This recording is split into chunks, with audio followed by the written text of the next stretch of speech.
Un mal féminin, la cellulite? Eh oui, plus des 2/3 du sexe dit faible en sont victimes, contre 3% chez les hommes. Déséquilibre des hormones, stress, problèmes vasculaires, terrain génétique forment autant de prédispositions à une cellulite disgracieuse. Une cellulite, en fait, on peut en définir 3 types.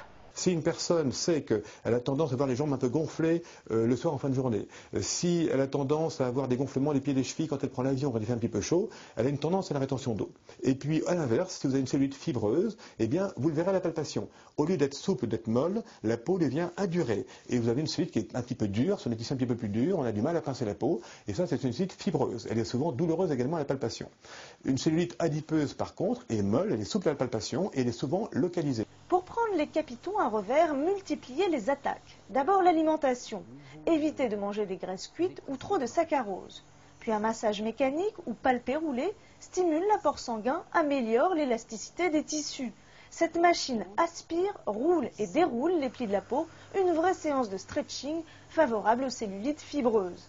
Le massage manuel comme le drainage lymphatique a aussi ses vertus pour les femmes qui font de la rétention d'eau.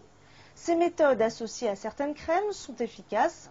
Enfin, le sport fait travailler les muscles en profondeur. Il y a un lien direct entre les muscles et la cellulite. Vous le voyez ici, c'est une coupe de jambes. Vous avez ici, donc au niveau de la cuisse, la peau de la cuisse, la graisse qui est sous la cuisse, et puis les muscles qui sont plus profonds, et ici les veines intramusculaires. Eh bien, vous voyez que là où les muscles sont bien développés, on a moins de cellulite, on a moins de problèmes veineux en surface, et là où les muscles sont moins développés, eh bien, on a davantage de cellulite et on a davantage de problèmes veineux apparents.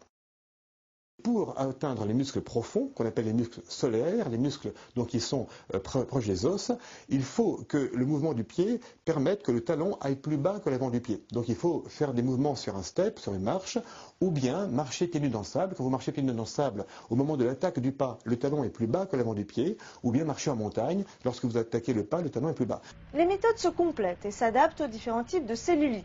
Mais pas de potion miracle, seul un entretien régulier du corps permettra d'obtenir un équilibre à long terme.